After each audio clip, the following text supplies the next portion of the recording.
Hey, Colin, I wanted to grab you and have this conversation because I know I've had it a couple of times with like board member types. I know you've had it a few times recently with a chief operating officer. And I think what the question we kind of get, and I think you got at your coffee the other day is, what should I be thinking about AI strategy wise? Yeah, I had a really good coffee with COO the other day of big E&P, and he asked me a pretty simple question. He's like, how do we get started with AI in an organization as big as ours? And he's like, I don't necessarily think that our people are resistant to AI, but I do think that they struggle to understand what can be done with AI in recognizing the parts of their workflows that they spend hours, looking for information or copying and pasting data to documents. He's like, so how do we get started? We have our executive leadership team meeting coming up, and I really want to be able to just get started. He's like, I hear big oil talking about AI. He's like, there's so much talk about AI. He's like, what does that actually mean that you're doing AI? And I started laughing. I told him, I say that all the time. If a company tells me that they're using AI, I'm like, what does that actually mean? He's like, so, I see like all of this fluff in the space from some of the bigger companies. He's like, meanwhile, I have pressure from our board on, hey, we need to generate revenue, cut costs. And so we're just trying to find, how do we get started with AI and something that's real and material? And what I told him is, you always have to start small. The hardest part is that catalyst, getting started, and that's how you build momentum and inertia, but start small. It's like, even if your goal for 2026 is how can we get $1 million in savings using AI, which $1 million in savings for a company this size doesn't really move the needle, right? But that's how you get started. And I was like, it can be on automating a workflow. For example, I told them that we were working with another E&P and we automated their regulatory filings with the Texas Railroad Commission. Just on one filing, saves them 1,200 engineering hours annually. When I told him 1,200 hours, he's like, are you serious? And so I think people should be really encouraged to look at a small problem. I've heard this from some of the larger oil and gas companies that have AI committees. Their teams will bring, like a regulatory automation to them, and they're like, oh no, that's not sexy enough.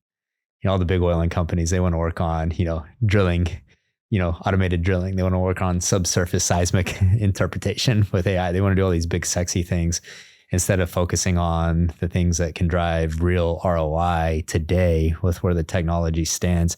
And so that's my advice to him and any other company out there, is just get started and get small, started with something small. And that's how you actually build up inertia and momentum. And once your people see those quick wins and they see that AI can actually move the needle and provide value on day one, it'll start spreading like wildfire. The thing I've seen similar to that is if you start, you get a grasp of what the capabilities are. And the next application you do is not necessarily automating a workflow as you're doing it now. It's automating a workflow as you should do it. You're able to eliminate steps. And we're starting to see that with our clients. We've got one client that's up to 5 applications working with us. And the sophistication from the first application to the application we're building now to the applications we're contemplating with them are getting dramatically more sophisticated. Yeah, I think that's what's interesting is, you'll go into these companies and they'll have a starting point, which is, hey, there's data over here. Then they have all of these steps in their workflow to get to an output. And what we're seeing is, hey, who cares what happens in that middle? All you care about is that output, right? And you're actually able to delete a lot of steps out of this. You're able to delete a lot of CSV spreadsheets, legacy software. And so it's actually remapping the way people even think about how they're executing a workflow and what work has to be done.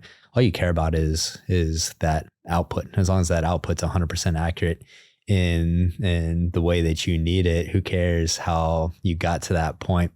And so there's actually this material mindset shift of how is work executed, and you're actually remapping the entire way that you do your work within a company. So I'm going to bookend what you just said, because I think the lessons I've learned in terms of being out there selling AI over the last year, you're spot on. Find something simple, find an immediate ROI. Let's just have a win. And then we'll go to the next one. I think that's spot on. I'm going to bookend that advice, though, with two things. And this is, if I'm a board member, the things I want to hear my management team talking about before they talk about AI is just data. You got to get data into shape. You got to get it digital. You got to get it into one spot. You got to put in policies and procedures so that you don't have duplicates of data everywhere. So I want to hear a lot of work being done there. But then the other thing I want to at least think about and tease some is once you're hitting these wins with these applications, that ability to recognize a pattern, and that's ultimately what AI does really well, that's going to be where some true home runs are hit. But you got to get there. You got to change user behavior. You got to understand the technology and how it can apply.